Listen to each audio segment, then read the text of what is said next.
দুটো আছে। আচ্ছা, দুটো আছে। গরিব ছাত্র যারা আছে মানে মানে অনেক স্কুলের নিয়ম হলো 3টা হলে একটা ফ্রি। হ্যাঁ। এটা আমি মনে করি এটা শুধুমাত্র বিজনেস বা কোনো দোকানের ক্ষেত্রে প্রযোজ্য। কমার্শিয়াল ইনস্টিটিউশনের ক্ষেত্রে এই ধরনের অফার প্রযোজ্য, মানে অ্যাডমিশন নেই তাতে তার জন্য কোনো অসুবিধা হয় না। মানে নবোদয় বা কেন্দ্রীয় বিদ্যালয়ের সিলেবাসের সঙ্গে সংগতি রেখে 100% মিল রেখে আমরা আমাদের আমার এক্সপিরিয়েন্স থেকে আমি বলতে চাই, যদি ক্লাসের এডুকেশন টিচিং লার্নিং যদি সঠিক মতো হয়, এখন কিছু টিচার আছে সে কোনো কাজ না পেয়ে শিক্ষকতা মানে পেশা নিয়ে কোনো কাজ না পেয়ে কোনো অপশন ছিল না, ওরা কিন্তু শিক্ষকতার জগতে অনধিকার প্রবেশ করেছে, ওরা শিক্ষক নয়। ওই ধরনের শিক্ষকের পাল্লায় যদি আমাদের ছেলেমেয়েরা পড়ে যায় তাহলে সে প্রপার এডুকেশন পাবে না। কিন্তু একজন জন্মগত শিক্ষক যার জীবনের উদ্দেশ্যই ছিল শিক্ষকতা, আমি আমার জীবনে অনেক সুযোগ পেয়েছি, আমি শিক্ষক by choice not by compulsion. আমি সিভিল সার্ভিসেও আমি সুযোগ পেয়েছি। আমার জুজিলাল স্যার আমাকে বলেছিলেন বিএ পাস করার পর তুমি টিচিংয়ে থাকবে, অন্যদিকে যাবে না, আমাকে বলেছিলেন। হ্যাঁ, জুজিলাল স্যার, আমি স্যারের বারবার সুযোগ পেয়েছি, অনেক সুযোগ পেয়েছি, কিন্তু স্যারের কথা যেদিন মনে হয়েছে স্যার কেন আমাকে এই কথাটি বললেন যে তুমি টিচিং ছেড়ে চলে যাবে না, আমি স্যারের কথা শুনে আমি চাইনি, টিচিংকে রয়ে গেছি। আমি টিচিংকে আমি আমার চাকরি পাওয়ার পরেও আমি সিভিল সার্ভিসে আমি চান্স পেয়েছি, কিন্তু আমি যাইনি। আমি দেখেছি যে সামান্য পয়সার ডিফারেন্স, আমি সম্মানজনক একটা পেশা ছেড়ে আমি চলে যাবো না। তিনি প্রশ্ন করে আপাতত দৃষ্টিতে আমি দেখতে পাচ্ছি সর্বত্র একটা মিশ্র প্রতিক্রিয়া দেখা দিয়েছে। বিশেষ করে এই মানে টোটাল প্রশ্নটি নিয়ে একটা প্রতিক্রিয়া দেখা দিয়েছি, আর বিশেষ করে এই প্রশ্নটি নিয়ে একটা মিশ্র প্রতিক্রিয়া দেখা দিয়েছে যে একটা স্কুলের কচিকাচাদের সামনে এই ধরনের মানে প্রশ্নটা মানে মানে প্রশ্নটা করাটা সমীচীন হয়। হিন্দু মুসলিম বা বিভিন্ন এখানে ধর্ম প্রসঙ্গটা না হলেও এই ধরনের পরিবেশ তৈরি করা আমাদের সকল নাগরিকের দায়িত্ব। কিন্তু রাজনীতিকে সেটা মানে হতে দেবে না, কিন্তু রাজনীতিকে তারা পেশাদার চালিয়ে যাবে। আর আমরা যারা বিশেষ করে আমরা শিক্ষকতার মানে দায়িত্বে যারা আছে, আমি পেশা বলবো না, দায়িত্বে যারা কি, কারণ আমার কাছে শিক্ষকতা একটা মিশন, এটা পেশা নয়, আমি পেশা এটা বাদ রাখি, এটা একটা আমার জীবনের মিশন। হ্যাঁ, এবং আমি শিক্ষক শুধু স্কুলের চার দেওয়ালের মধ্যে নয়, আমি গোটা সমাজের জন্য শিক্ষক। হ্যাঁ, তো আমরা যারা শিক্ষকতার দায়িত্বে যারা আছি, যে একটা সম্মানজনক যে মিশনে যারা আছি, আমাদের কাছ থেকে যাতে এই ধরনের বার্তা না যায়। এখন বর্তমান যে স্টাফ আছে তাদের ম্যাক্সিমাম কোয়ালিফিকেশন আছে। আমি বললাম আমাদের প্রিন্সিপাল, শুধু প্রিন্সিপালের কথাই বলছি এখন, যে ডক্টর মহিতুষ দে এমএসসি পিএইচডি গেট। এই অঞ্চলের মধ্যে আমি কোনো স্কুলকে আমি কাটা করে বলছি না, আমি এটাই বলছি আর কি, এত অঞ্চলে এমএসসি পিএইচডি হোল্ডার প্রিন্সিপাল খুব কম, হয়তো নাই, এরা কলেজ ইউনিভার্সিটিতে থাকে। কিন্তু আমি এখানে আমাদের ম্যানেজমেন্ট অনেক স্যাক্রিফাইস করেছে ওনাকে এখানে রাখার জন্য, ফ্রি মানে ফুডিং লজিং দিয়ে আমরা, এবং একটা মানে ভালো সম্মানজনক স্যালারি দিয়ে আমরা প্রিন্সিপাল অ্যাপয়েন্টমেন্ট দিয়েছি, কারণ উনি সমস্ত স্কুলের টিচারদেরকে পরিচালনা করবেন, গাইড করবেন। তো উনি হলেন আমার স্কুলের অর্নামেন্ট, অলঙ্কার। হ্যাঁ, গতিকে আমরা প্রথমে প্রিন্সিপালকে অ্যাপয়েন্টমেন্ট দিয়েছি, আমরা সব কিছু বিচার বিবেচনা করে আমরা অ্যাপয়েন্টমেন্ট দিয়েছি। এবং শুধু প্রিন্সিপালের কোয়ালিফিকেশন হলে চলবে না, তার যদি তার সাথে তার যারা মানে সহযোগী যারা, এদের যদি কোয়ালিফিকেশন থাকে না, এদের যদি মেরিট থাকে না, তাহলে একা কি করবেন। তো উনার পরামর্শে আমরা যাদেরকে অ্যাপয়েন্টমেন্ট দিয়েছি সকলেরই কিন্তু একাডেমিক কেরিয়ার খুবই ভালো এবং অল আর কোয়ালিফাইড, এবং বর্তমানে 34 জনের মতো আমাদের টিচিং স্টাফ, যদিও ক্লাস হলো মাত্র 13টা, মানে সরকারের কাছে পাঠাতে হয় 31 অক্টোবরের ভিতরে। যদি দেরি হয় প্রতি মাসে 5,000 টাকা ফাইন। এরপরে সরকারকে আমাদের এই যে যেটা ফিস স্ট্রাকচারের হিসাব দিতে হয়, যে আমরা এই টাকাটা কোথায় খরচ করছি, টিচারদের মানে অনারারিয়াম বা স্যালারি কত দিচ্ছি, কত মানে এখানে বেঁচে যাচ্ছে। নমস্কার, আমি রুবেল দাস, আপনারা দেখছেন বাংলা ডিজিটাল। দর্শকবৃন্দ, আজকে আমাদের যিনি অতিথি আপনারা অনেকেই চিনবেন, স্যার মিস্টার একলাসউদ্দিন, আমাদের সবার স্যার। তিনি কালাইন স্কুলে মানে কালাইন হাই সেকেন্ডারি স্কুলে ইংলিশের সাবজেক্ট টিচার হিসাবে ছিলেন এবং বিগত স্যার 2022-এ তিনি অবসর নিয়েছেন এবং বর্তমানে তিনি আদর্শ বিদ্যাপীঠের এজ এ ফাউন্ডার তো তিনি আছেন, কিন্তু সেক্রেটারি পদে নিযুক্ত আছেন। স্কুলটা সম্পূর্ণ উনি চালিয়ে যাচ্ছেন। আপনারা সামনে দেখতে পাচ্ছেন স্ক্রিনের পর্দায় উনি বিদ্যমান আছেন। আমরা স্যারের সঙ্গে কথা বলবো। আজকের ভিডিওটি হবে স্কুলের যে স্কুল এডুকেশন দিন দিন কি হচ্ছে, হ্রাস পাচ্ছে, বৃদ্ধি পাচ্ছে, এই সমস্ত থাকবে। আশেপাশে কি চলছে এগুলো থাকবে। আপনারা সম্পূর্ণ ভিডিওটি স্কিপ না করে দেখবেন, আশা করি আপনাদের ভালো লাগবে। নমস্কার স্যার, অসংখ্য ধন্যবাদ। আমাদের পর্দায় আপনাকে স্বাগত। আপনি আমাদের ডাকে সাড়া দিয়েছেন, তাই জন্য আমরা অত্যন্ত খুশি, আনন্দিত। আমিও অত্যন্ত গর্বিত এবং আনন্দিত যে বাতায়ন আমাদের আদর্শ বিদ্যাপীঠে আজকে এসে উপস্থিত হয়েছে। আমি এই বাতায়ন পরিবারকে আমার স্কুলের পক্ষ থেকে সাদর আমন্ত্রণ এবং স্বাগতম জানাচ্ছি। ধন্যবাদ স্যার। তো যেটি আমরা তো স্যারকে যতটুকু চিনি বা যতটুকু শিক্ষা গ্রহণ করতে পারলাম স্যারের কাছ থেকে, স্যার আমাদেরকে ইংলিশ পড়াতেন। তো শুধু তো আর আমার কথা নয়, এবার আপনার কাছ থেকে জানতে চাই আপনার যে বিদ্যার্জন কোথা থেকে শুরু হলো, আপনার বাল্যকাল সম্বন্ধে একটু সংক্ষেপে কিছু। আমার জন্ম হয়েছে বদলপুরে। সেই সূত্রে আমার যে প্রাথমিক শিক্ষা মানে সেটা হলো 34 নম্বর মানে এলপি স্কুল, মানে ছাপরা এলপি স্কুল। 34 নং ছাপরা এলপি স্কুল, মানে সেটা বদরপুরে অবস্থিত। সেখান থেকে আমি তৃতীয় মান, সেই সময় মানে প্রথম ভাগ, দ্বিতীয় ভাগ এবং প্রথম মান, দ্বিতীয় মান এবং তৃতীয় মান ছিল। তো তৃতীয় মান পাস করে আমি বদরপুর দেওরাই এমই মাদ্রাসাতে ক্লাস 4-এ ভর্তি হয়েছিলাম। তখন এলপি স্কুলে ছিল তৃতীয় মান পর্যন্ত, আর এমই স্কুলে ছিল 4, 5, 6। তো মানে দেওরাই এমই মাদ্রাসার ক্লাস 4-এ ভর্তি হয়েছি, 4 পাস করেছি। 5-এ প্রমোশন পেয়ে আমি কালাইনে এসে গেছি। কালাইনে আসার কারণ হলো আমার বাবার এখানে বিজনেস ছিল, একটা চায়ের দোকান ছিল। সেই বিজনেসের সূত্র ধরে আমার বাবা এখানে আমাকে নিয়ে আসলেন এবং কালাইন সিনিয়র মাদ্রাসাতে আমাকে অ্যাডমিশন দিলেন। এখান থেকে আমি ইন্টারমিডিয়েট পাস করার আগে আমি কালাইন হায়ার সেকেন্ডারি ক্লাস 10-এ আমি অ্যাডমিশন নিয়েছিলাম এবং এখান থেকে আমি ম্যাট্রিকুলেশন 79-এ আমি পাস করেছি এবং এর পরের বছর আমি ইন্টারমিডিয়েট আমি পাস করেছি। মানে ইন্টারমিডিয়েট আমি মানে ফার্স্ট ক্লাস এবং আসামের মধ্যে সেকেন্ড হয়েছি, স্ট্যান্ড করেছিলাম। এরপরে মানে হায়ার সেকেন্ডারি আমি কালাইন হায়ার সেকেন্ডারিতে আমি পড়েছি। মানে কালাইন হায়ার সেকেন্ডারি থেকেই আমি হায়ার সেকেন্ডারি পরীক্ষা দিয়েছি এবং পাস করেছি। তখন এখানে সেন্টার ছিল না, তখন মানে এখানের যে ম্যাট্রিকুলেশনের মানে সেন্টার এবং হায়ার সেকেন্ডারি সেন্টার শিলচরে ছিল। তো আমি ম্যাট্রিক পরীক্ষার সেন্টার শিলচরের টাকায় আমি শিলচরে গিয়ে আমি HSLC পরীক্ষা দিয়েছি। স্কুলটা ছিল ছোটলাল সেকেন্ড স্কুল এবং হায়ার সেকেন্ডারিটা দিয়েছি গভ গার্লস থেকে। আচ্ছা। তো এখানে সেন্টার ছিল গভ গার্লস, শিলচর গভ গার্লসে আমাদের সেন্টার ছিল, সেখানে আমরা পরীক্ষা দিয়েছি। তো আমার ম্যাট্রিকুলেশন এবং হায়ার সেকেন্ডারি কালাইন থেকে, কালাইন হায়ার সেকেন্ডারি।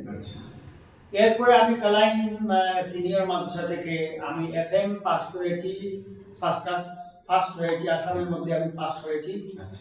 এরপরে আমি কাছাড় কলেজে আমি অ্যাডমিশন নিয়েছি এবং কাছাড় কলেজে তখন 2 ইয়ার্স মানে ডিগ্রি কোর্স ছিল আচ্ছা 2 ইয়ার্স। তখন আমি ডিগ্রি আমি কাসার কলেজ থেকে পড়েছি এবং মানে আমাদের সময় মানে কাসার কলেজের মানে অন্যতম শিক্ষক ছিলেন মানে শ্রী ভক্তিমাধব চ্যাটার্জি এবং মানে এক সময় এর আসাম ইউনিভার্সিটির ভাইস চ্যান্সেলর শ্রী শ্রীযুক্ত তপতি ভট্টাচার্য, তিনি আমাদের মানে বাংলার স্যার ছিলেন ওই সময়। এরপরে জ্যোতিলাল স্যার ছিলেন।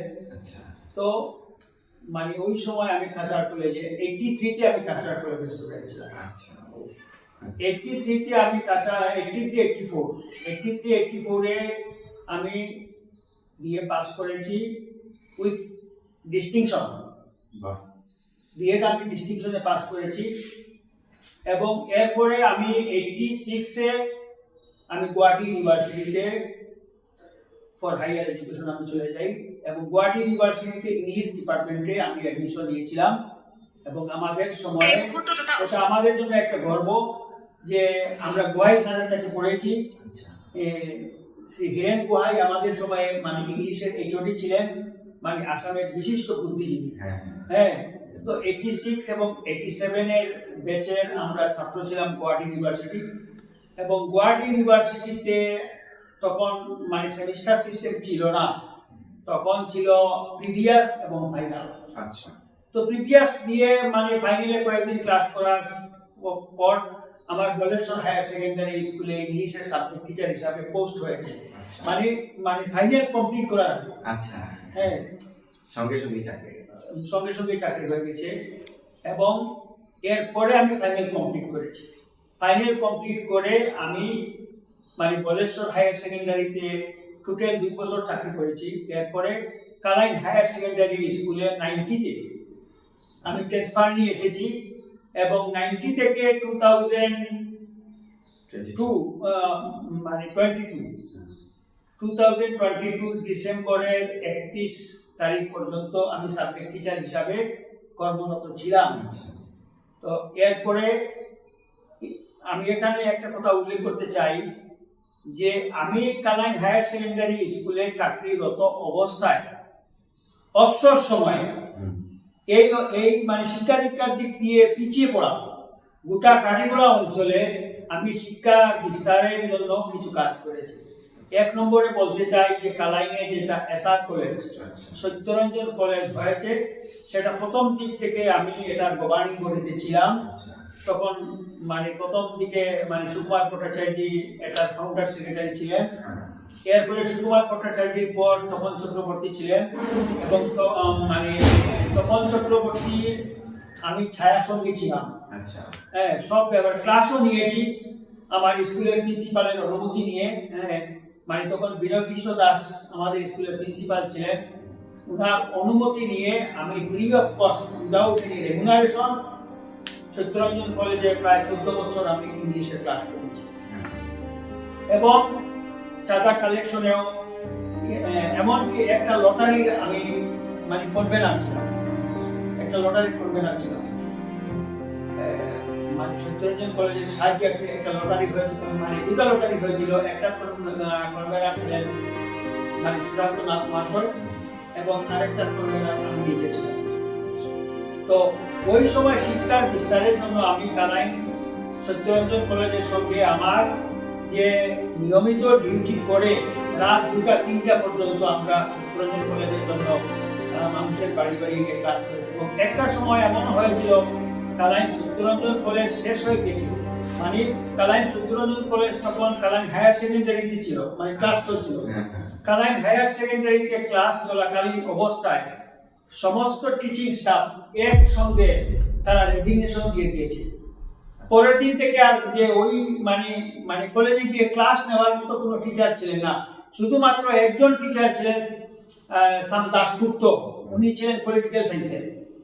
তো উনি ছাড়া আর কোনো টিচার ছিলেন না। তখন মানে ইমার্জেন্সি মিটিং রাত্রে 11টা পর্যন্ত মানে মিটিংটা চলেছিল। মিটিংটা হয়েছে কালাইন বাজার চৌমাথায়, মানে স্বর্গীয় কুরবান আলীর বিল্ডিং এ এই মিটিংটা হয়েছিল।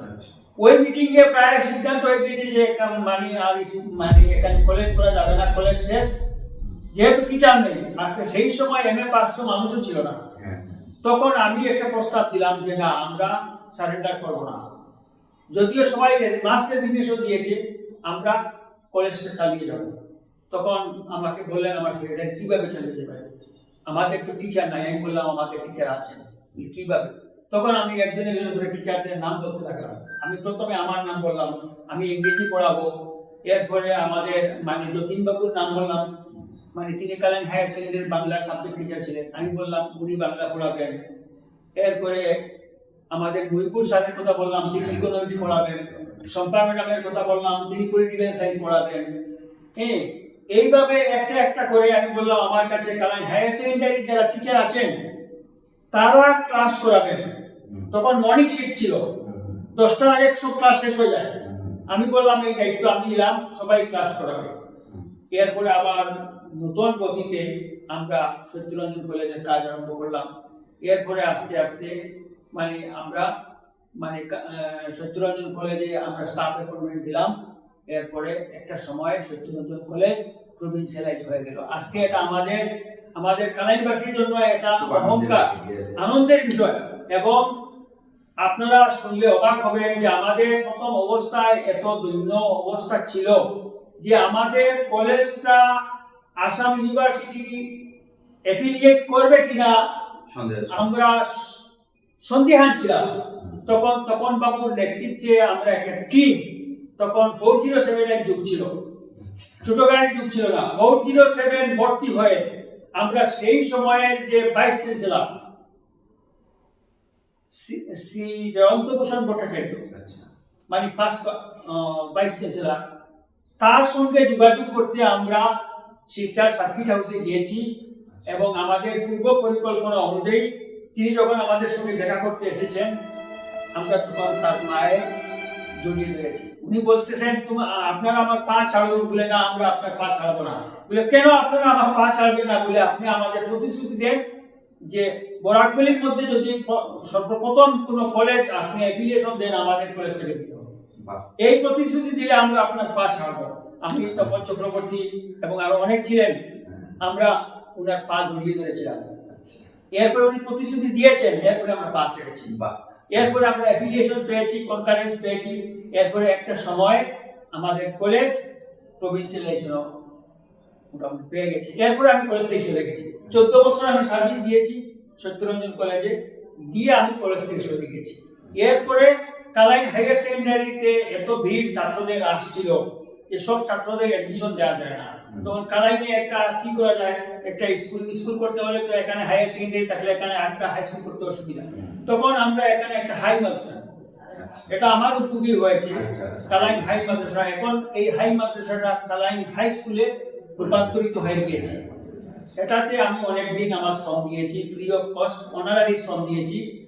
এরপরে মানে 96-এ আমরা আদর্শ বিদ্যাপীঠের কথা চিন্তা করেছি। এই চিন্তায় আমরা ছিলাম, আমি ছিলাম, মানে তপন চক্রবর্তী, স্বর্গীয় তপন চক্রবর্তী ছিলেন, ভক্তি মাধব চ্যাটার্জি ছিলেন, স্বর্গীয় ভক্তি মাধব চ্যাটার্জি ছিলেন, স্বর্গীয় শিবতপন বড়ু ছিলেন, স্বর্গীয় ডক্টর কিরণ শঙ্কর রায় মানে এনসি কলেজের প্রফেসর, এবং কালাইনের মানে বিশিষ্ট সমাজসেবী শ্রী আজিজুর রহমান খান সাহেব এবং ডক্টর এমআই বরগুইয়া, এরপরে এই শ্রী পি.কে ব্রহ্মচারী, শ্রী সুশান্ত বন, মানে কালাইন, গুমলা, জালালপুর, পুরো কাঠিগড়া এবং বদরপুর এনসি কলেজের পুরা টিম এবং কাসার কলেজ সবাই মিলে আমরা আদর্শ বিদ্যাপীঠটা আমরা প্রতিষ্ঠা করেছি 1996-এ। এটা মানে অন্যান্য স্কুলের মতো কোনো স্কুল নয়, এটা একটা মানে চ্যারিটেবল ট্রাস্টের মাধ্যমে আমরা প্রথমে একটা ট্রাস্ট করেছি, চ্যারিটেবল আদর্শ বিদ্যাপীঠ চ্যারিটেবল ট্রাস্ট। এটা কোনো কমার্শিয়াল স্কুল নয়। এখানে কোনো মুনাফা বা কোনো প্রফিট মোটিভ উদ্দেশ্য নিয়ে আমরা এই স্কুলটা করিনি। স্কুলটা করার উদ্দেশ্য ছিল যে কাঠিগড়া শিক্ষা দীক্ষার দিক দিয়ে পিছিয়ে পড়া যে কাঠিগড়া অঞ্চলকে যাতে কোয়ালিটি এডুকেশন প্রোভাইড করতে পারি আমরা উইথ মিনিমাম কস্ট। হ্যাঁ, যারা শিলচর যেতে পারে না, হ্যাঁ, উইথ মিনিমাম কস্ট যাতে আমরা এই কালাইন গুমরা অঞ্চলের ছেলেমেয়েদেরকে আমরা বেস্ট এডুকেশন, আমার তপন চক্রবর্তী যেদিন কলেজ উদ্বোধন হয় এদিন একটা প্রতিশ্রুতি দিয়েছিলেন, কমিটমেন্ট দিয়েছিলেন Tapan Chakraborty, that we shall provide best education. আদর্শ বিদ্যাপীঠের উদ্বোধনী সভায় আমাদের তপন চক্রবর্তী, আমাদের ফাউন্ডার প্রেসিডেন্ট, তিনি বলেছিলেন that it is our commitment that we shall provide best education in আদর্শ বিদ্যাপীঠ। আমরা আজকে 29 বছরে আদর্শ বিদ্যাপীঠ পা দিয়েছে, আমরা সিলভার জুবিলি আমরা সেলিব্রেট করেছি, কিন্তু আমাদের স্বর্গীয় এবং ফাউন্ডার প্রেসিডেন্ট তপন চক্রবর্তী যে কমিটমেন্ট দিয়েছিলেন সোসাইটিকে, that we shall provide best education, আমরা বেস্ট এডুকেশন প্রোভাইড করে যাব, এটা আমরা মেনটেন করে যাচ্ছি। তো স্যার খুব ভালো লাগলো, মানে এত বিষয় বৃত্তান্ত জানতে পারলাম। একটা কথা যেটা হলো, আপনি সবসময় ফেসবুকেও আমি দেখেছি বা অন্যান্য সময় আপনি বলে থাকেন যে ফ্রি এডুকেশন। তো ফ্রি এডুকেশনটা কি যদি একটু বিস্তারিতভাবে যদি জানাতে চান, যে এটা কি সম্পূর্ণ ফ্রি নাকি মিনিমাম কস্ট? মিনিমাম কস্ট এবং সম্পূর্ণ ফ্রি, দুটো আছে। আচ্ছা, দুটো। গরিব ছাত্র যারা আছে, মানে অনেক স্কুলের নিয়ম হলো 3টা হলে একটা ফ্রি। হ্যাঁ, এটা আমি মনে করি এটা শুধুমাত্র বিজনেস বা কোনো দোকানের ক্ষেত্রে প্রযোজ্য, কমার্শিয়াল ইনস্টিটিউশনের ক্ষেত্রে এই ধরনের অফার প্রযোজ্য। স্টুডেন্টকে আদর্শ বিদ্যাপীঠ টোটাল 100% ফ্রি এডুকেশন প্রোভাইড করছে, 25%। এর মধ্যে আরো কিছু আছে যারা শুধুমাত্র মান্থলি টিউশন ফি দেয়, কিন্তু অ্যাডমিশন ফি বা সেশন ফি আমরা লই না, এমনও স্টুডেন্ট আছে। আর আরেকটা কথা হলো মিনিমাম ফি। আমরা যেহেতু এটা চ্যারিটেবল এবং আমাদের এখানে কোনো মুনাফা বা প্রফিট ভাগাভাগির কোনো প্রয়োজন নেই, প্রশ্ন নেই, তখন যে পয়সা না হলে স্কুলটা চলে না, টিচারদের স্যালারি দেওয়া যায় না, ওই টাকাটা আমরা গার্জেনদের কাছ থেকে আমরা আদায় করি। বিল্ডিং সিটিং হয়ে গেছে, স্কুলটা নিজস্ব জমিতে আছে, এখন আমাদের এখানে শুধু টিচারদের বেতন হলেই হয়ে যায়। ইলেকট্রিসিটি বিল, এই মানে যে এক্সপেন্ডিচার গুলো রানিং, এই রানিং এক্সপেন্ডিচার প্লাস স্যালারি, এইটার জন্য স্কুলের যে টাকার প্রয়োজন, সেই হিসাবে আমরা ফিসটা মিনিমাম 1 টাকাও আমরা এখানে বাঁচে না, মানে বর্তমান যে অবস্থা আমরা 1 টাকাও বাঁচে না, আমরা এইভাবে মানে ফিটা নেই, মানে মিনিমাম কস্ট। এবং বইটির ক্ষেত্রে প্রাইভেট স্কুলের একটা সমস্যা, মানে আরেকটা দিক হলো, প্রায় প্রাইভেট স্কুলে দেখা যায় যে ফিস তো আমরা ম্যাক্সিমাম দিয়ে থাকে, তাছাড়া বই সাপ্লাই দেয়, জুতো সাপ্লাই দেয়, ড্রেস সাপ্লাই দেয়, অনেক কিছু ব্যাগ সাপ্লাই দেয়, আমরা এই সমস্ত কিছুই সাপ্লাই দিই না, বই কিছুই সাপ্লাই দিই না, আমরা কোনো ড্রেসও বিক্রি করি না, জুতাও বিক্রি করি না। আর বইগুলা মানে সবচেয়ে আমরা মানে, কারণ যেহেতু ইকোনমিক্যালি উইকার সেকশন আমাদের এই অঞ্চলটা, রুরাল এরিয়া, আমরা আমাদের যে সিলেবাস আগে ছিল বাংলা মিডিয়াম, এখন ইংলিশ মিডিয়াম হয়ে গেছে। যেদিন থেকে আমরা একটা ইংলিশ মিডিয়াম করেছি, সেদিন থেকে আমরা আদর্শ বিদ্যাপীঠে আমরা কেন্দ্রীয় বিদ্যালয়ের যে সিলেবাস সেটা আমরা ইন্ট্রোডিউস করেছি। এটা ইন্ট্রোডিউস করার দুটো কারণ। একটা কারণ হলো কেন্দ্রীয় বিদ্যালয়ে সিলেবাসের যে বই অত্যন্ত মিনিমাম, বেশি বই নাই। অন্যান্য প্রাইভেট স্কুলে তার বইয়ের থেকে একটা মুনাফা আসে, ওদিকে ম্যাক্সিমাম অপ্রয়োজনীয় বইও তারা মানে সিলেবাসে ঢুকিয়ে দেয়।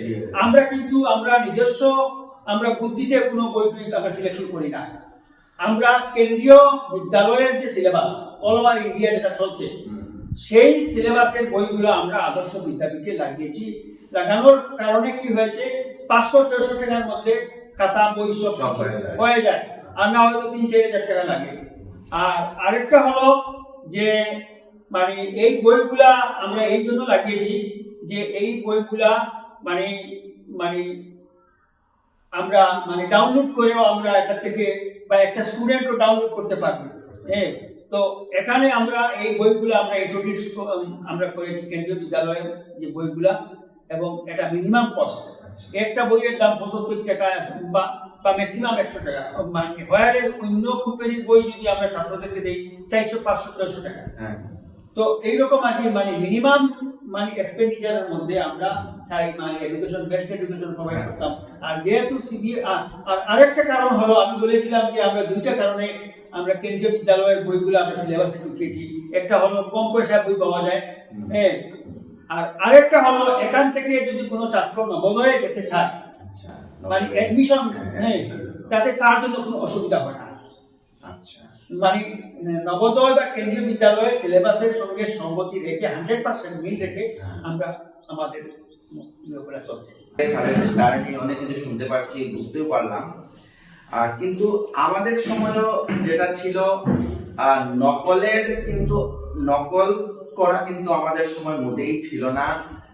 আমাদের স্যার ম্যাডাম সবসময় আমাদের এটাই শিক্ষা দেন যে অ্যাটলিস্ট যা পারো তোমরা লিখো।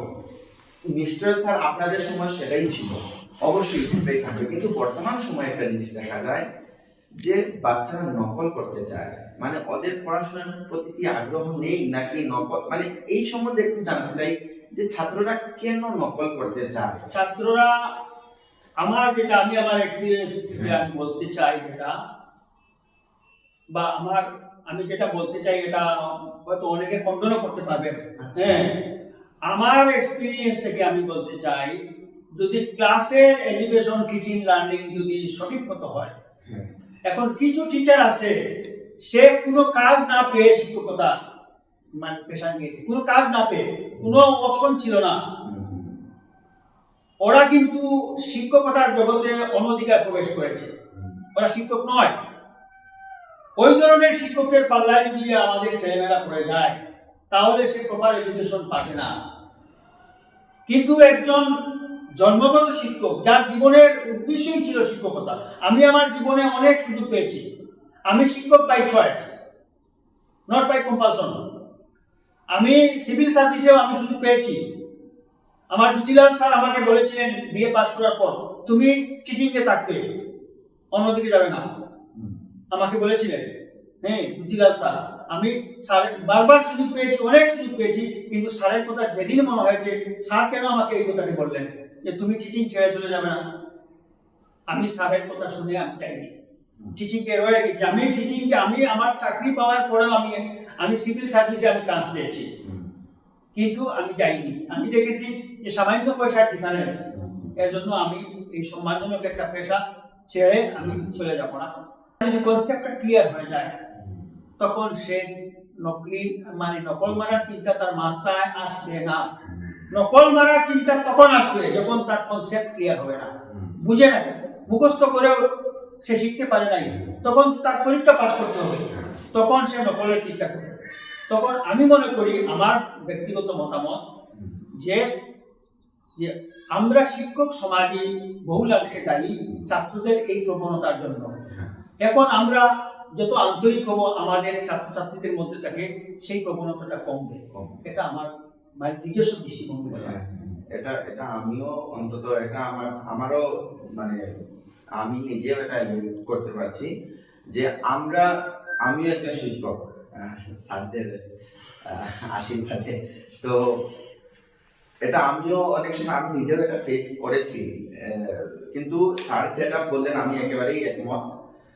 শিক্ষক সমাজ যত বেশি জাগ্রত হবে, আমরা ছাত্রদের প্রতি যতটুকু মানে আন্তরিক থাকতে পারবো, আমাদের লাভ হবে এবং দেশের উন্নতি হবে, এটাই। যাই হোক, তো স্যার আপনি অবগত থাকবেন, অবগত আছেন, সোশিয়াল সায়েন্সের একটা কোয়েশ্চেন নাম্বার 57 পেজ নাম্বার 60 তে একটা ছিল যে ধরাবুক সরকার নামরূপ নামের একটি গ্রামে একটি চিকিৎসালয় স্থাপন করেছে।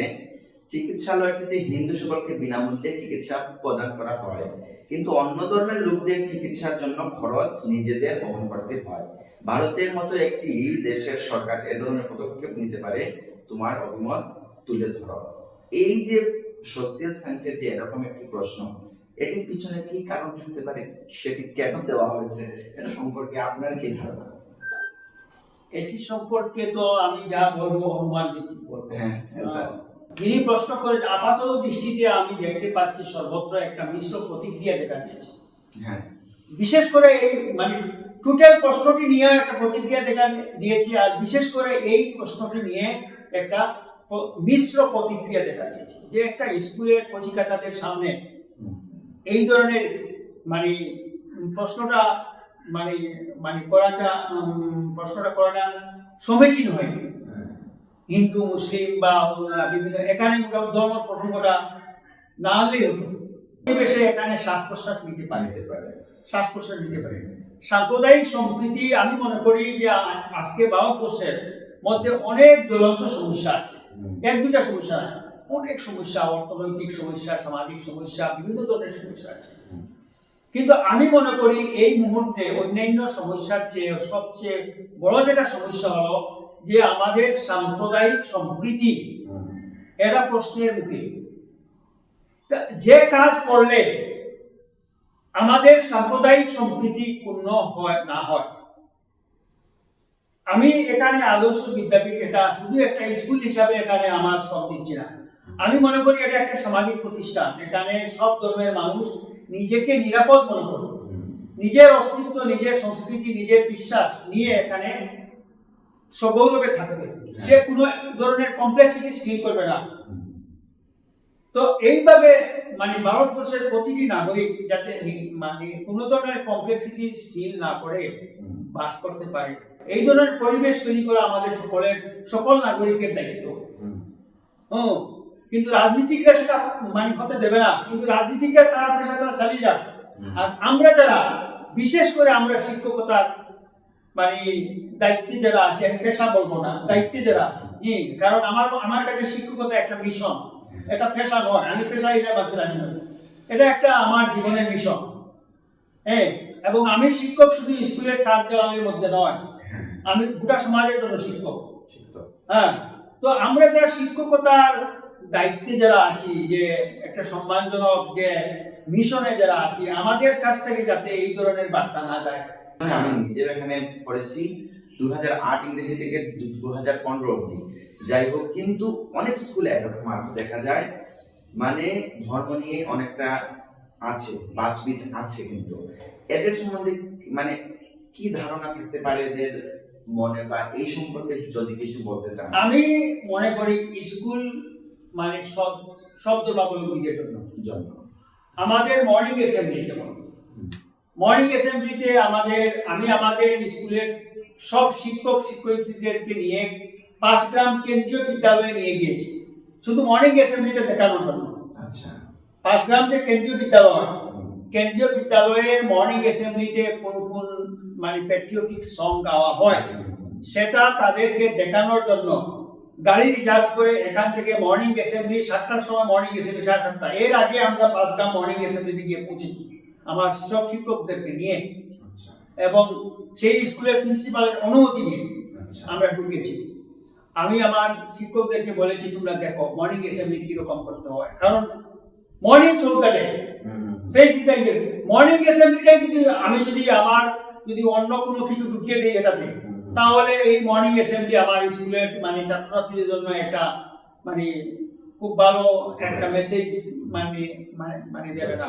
তো এখানে আমার স্কুলের মর্নিং অ্যাসেম্বলিতে আমরা যে ভারতীয়, আমরা যে ইন্ডিয়া, আমরা যে সব ভাই ভাই, এবং আমাদেরকে আমাদের দেশ মাতাকে আমার সম্মান করতে হবে, এবং আমাদের মধ্যে দেশপ্রেম জাগ্রত করার জন্য যে সমস্ত মানে প্যাট্রিয়টিক সঙ্গের প্রয়োজন, এবং আমাদের মধ্যে যে ঐক্য এবং সাম্প্রদায়িক সম্প্রীতি যাতে অক্ষুণ্ণ থাকে, এই ধরনের সংগুলা মানে কেন্দ্রীয় বিদ্যালয়ে গাওয়া হয়। আমি নিজে কোনো কিছু আবিষ্কার না করে আমি কেন্দ্রীয় বিদ্যালয়ের যতগুলো গান আছে সব গানগুলো আমার ডায়েরির মধ্যে আমি অন্তর্ভুক্ত করেছি। আচ্ছা, সব গান আমার স্কুলের যে ডায়েরির মধ্যে সব কয়েকটি গান কেন্দ্রীয় বিদ্যালয়ের গান, অন্য কোনো গান নয়। কিন্তু যদিও অনেক স্কুল আছে, আমি নাম বলবো না, অনেক ধর্মীয় জিনিসও ঢুকিয়ে দেয়, আমি নাম বলবো না। আমি মনে করি ধর্ম করার জন্য মন্দির আছে, মসজিদ আছে, মাদ্রাসা আছে, ঈদগাহ আছে, মঠ আছে, ওই জায়গায় আমরা ইয়ে করবো। এখানে এইগুলা মানে না করাটাই আমি মনে করি মানে উত্তম। তো খুব সুন্দর, সত্যি কথা বলতে গেলে খুব সুন্দর একটি অভিমত, স্যারের মতামত এত ভালো লাগলো। আমি পার্সোনালি যাই হোক, কারণ আমার বিশ্বাস, আমি মনে করি যে মানে কেন্দ্রীয় বিদ্যালয় এবং নবোদয় স্কুল যেগুলা, এগুলা মানে যে কেন্দ্রীয় এই যে মানব সম্পদ যে মন্ত্রক, সেই মন্ত্রকের অধীনে এই কেন্দ্রীয় বিদ্যালয়গুলো চলছে, এবং এখানের যে পাঠ্যক্রম এবং সবকিছু মর্নিং অ্যাসেম্বলি যারা মানে ইন্ডিয়ার যারা ক্রিম, হ্যাঁ, উন্নত মস্তিষ্কের দ্বারা এইগুলা মানে মানে তৈরি করা হয়েছে। এখানে আমার ছোট ব্রেইন দিয়ে যা করবো আমি যে শুদ্ধ হবে আমি আমি আমি মনে করি না। গতিকে আমি আমি ফলো করতে ভালোবাসি। হ্যাঁ, তো আমি মানে অন্য মানে নতুন কিছু ইন্ট্রোডিউস না করে কেন্দ্রীয় বিদ্যালয়ে যা আছে তাই এখানে আমি চালাচ্ছি। যাই হোক, খুব ভালো লাগলো।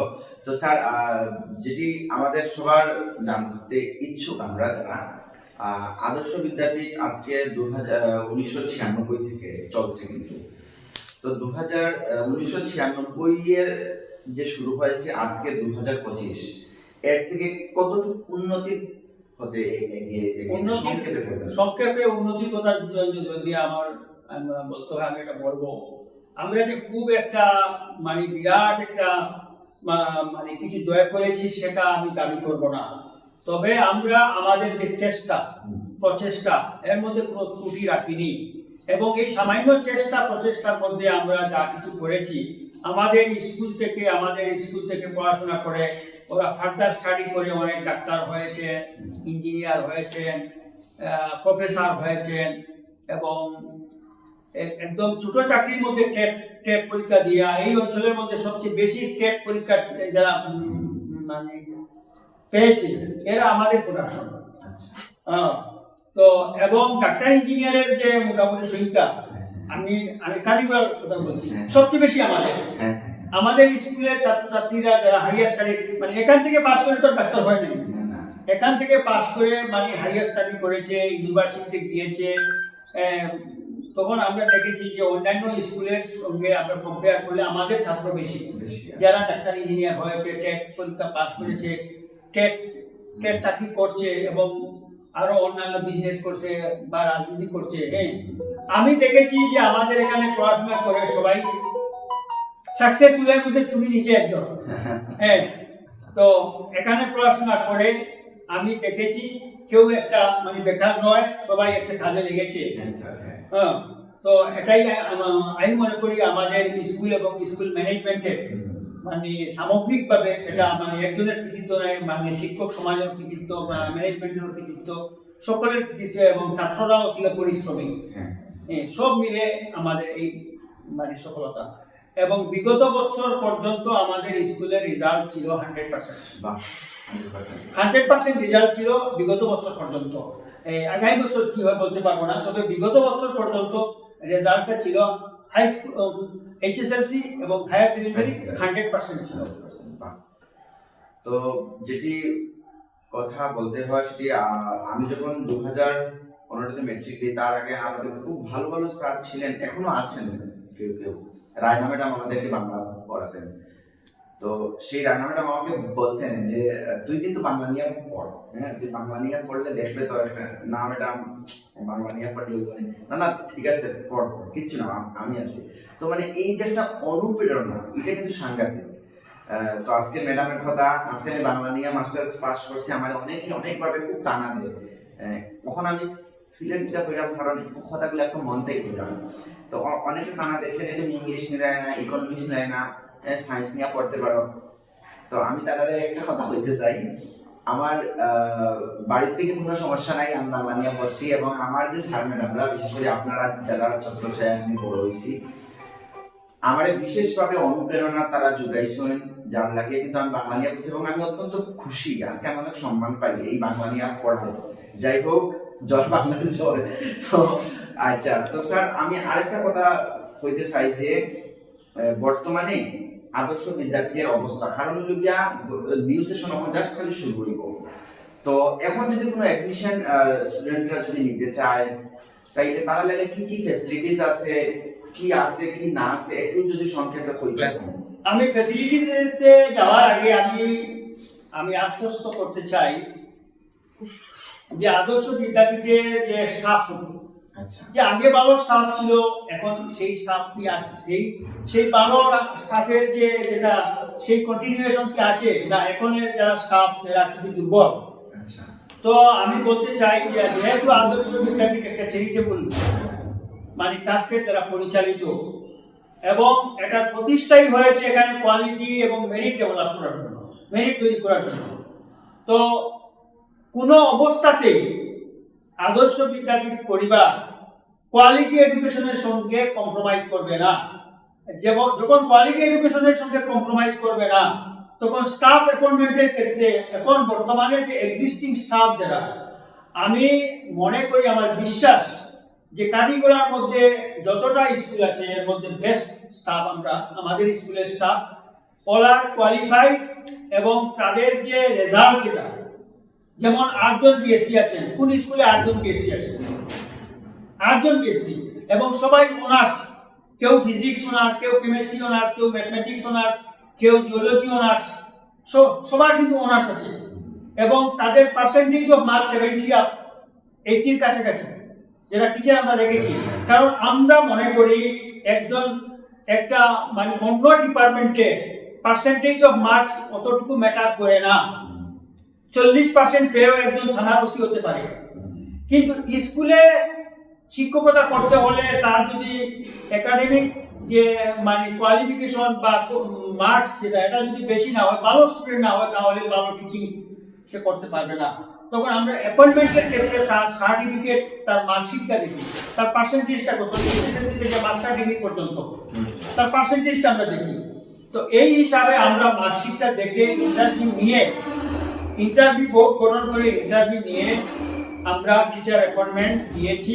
এখন বর্তমান যে স্টাফ আছে তাদের ম্যাক্সিমাম কোয়ালিফিকেশন আছে। আমি বললাম আমাদের প্রিন্সিপাল, শুধু প্রিন্সিপালের কথাই বলছি এখন, যে ডক্টর মহিতুষ দে, এমএসসি পিএইচডি গেইন।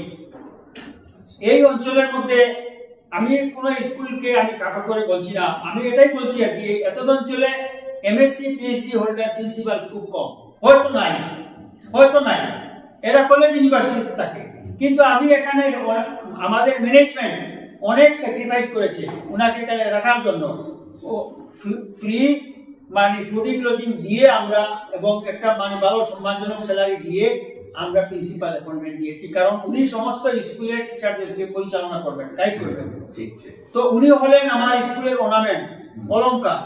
হ্যাঁ, ওদিকে আমরা প্রথমে প্রিন্সিপালকে অ্যাপয়েন্টমেন্ট দিয়েছি, আমরা সব কিছু বিচার বিবেচনা করে আমরা অ্যাপয়েন্টমেন্ট দিয়েছি।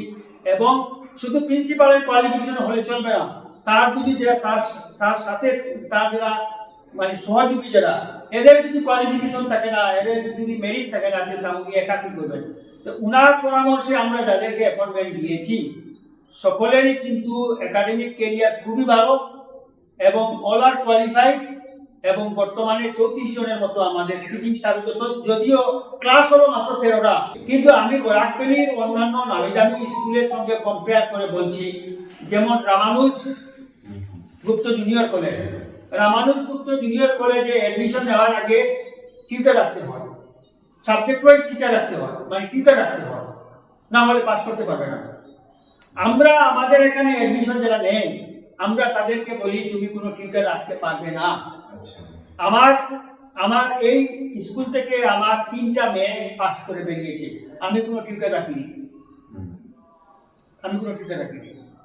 তো আমার মানে প্রথম যেটা ফ্যাসিলিটি, যে এখানে অ্যাডমিশন নিলে কোনো টিউটর রাখতে হবে না, ক্লাসে তুমিও এখানে শিক্ষকতা করেছো, তুমিও ক্লাসে সব কিছু দিয়েছো।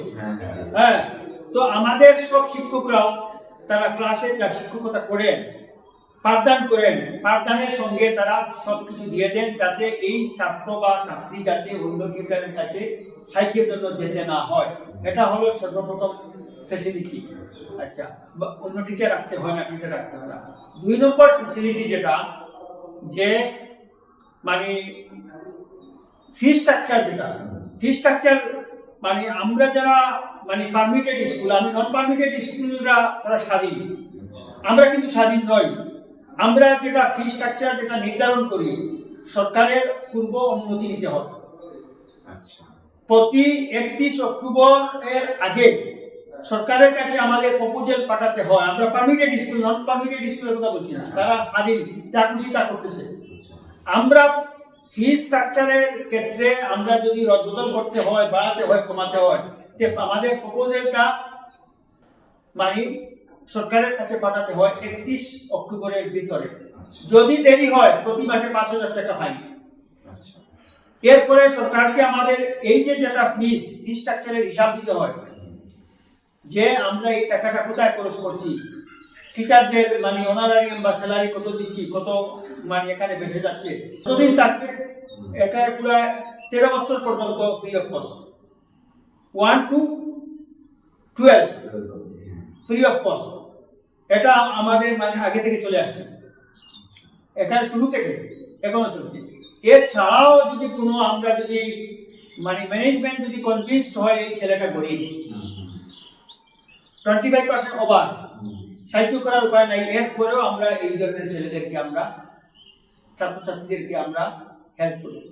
আর আরেকটা মানে ফ্যাসিলিটি যেটা হলো যে বই টুইয়ের ক্ষেত্রে আমরা মানে আমাদের গার্জিয়ানদের যে ইকোনমিক ব্যাকগ্রাউন্ডটা আমরা বিবেচনা করে আমরা বইগুলো সিলেকশন করেছি। ফ্যাসিলিটির মধ্যে আরেকটা হলো ডিজিটাল ক্লাস, যেটা স্মার্ট ক্লাস। স্মার্ট ক্লাস আমাদের এখানে এই দেখেন একটু দেখে দাও। বোর্ড আছে, এই বোর্ডটা আমরা মানে একটা বোর্ড কিনেছি মানে মানে কিনতে সব খরচ মিলিয়ে মোটামুটি 1,75,000 টাকার মতো মানে একটা বোর্ডে খরচ হয়েছে, 1,75,000। এছাড়াও আরো 2টা বোর্ড আছে। হ্যাঁ, তো আমরা স্মার্ট ক্লাস কালাইনে কোনো আমাদের আগে কোনো স্কুল স্মার্ট ক্লাস আরম্ভ করেনি। আমরা 2012 ইংরেজিতে বা 11 হবে, 2011-তে আমরা প্রথমে টাটা ক্লাসের মানে টাটার সঙ্গে মানে টাটা ক্লাস এদের সঙ্গে আমরা মানে চুক্তি করে আমরা এখানে মানে স্মার্ট ক্লাস আরম্ভ করেছিলাম। এরপরে আমরা যখন আমাদের অভিজ্ঞতা হয়ে গেছে, আমরা নিজে নিজে বোর্ড কিনে স্টাডি মেটেরিয়ালস আমরা জোগাড় করে আমরা এখানে স্মার্ট ক্লাসের ব্যবস্থা করেছি। এখন আমাদের লিমিটেড 3টা ক্লাসে আমরা মানে স্মার্ট ক্লাস চালাচ্ছি। এরপরে কম্পিউটার মানে ল্যাব আছে আমাদের। হ্যাঁ, কম্পিউটার ল্যাবে আমাদের 10টা কম্পিউটার আছে। আমাদের কম্পিউটার ল্যাবে 10টা মানে ছাত্রছাত্রীদের মানে শেখার জন্য মানে 10টা ল্যাব কম্পিউটার আছে। এরপরে আর মানে মানে যে সমস্ত ফ্যাসিলিটি, সবথেকে বড় কথা হলো এত সুন্দর একটা প্লেগ্রাউন্ড আছে সামনে। প্লেগ্রাউন্ড তো আছে, আর তাছাড়া স্কাউট এন্ড গাইডেও আছে এখানে, স্কাউট এন্ড গাইড। এরপরে মানে কালচারালি মানে ছাত্রদেরকে মানে রিচ করার জন্য আমরা মানে আমাদের এখানে মিউজিক টিচার, ফাইন আর্টসের টিচার মানে মানে এই ধরনের টিচার আমরা রেখেছি আর কি, মানে যাতে ছাত্ররা অন্য বিষয়ে মানে পারদর্শিতা অর্জন করতে পারে। তো যাই হোক স্যার, অ্যাডমিশনটা কি শুরু হয়ে গেছে নাকি? হ্যাঁ, অ্যাডমিশন শুরু হয়ে গেছে। তো আপনারা যারা অ্যাডমিশন নিতে চান, যাদের যাদের বাচ্চারা ছোট ছোট কোচিং বাচ্চাদের অ্যাডমিশন নিতে চান, এখানে নার্সারি থেকে দ্বাদশ অবধি আছে।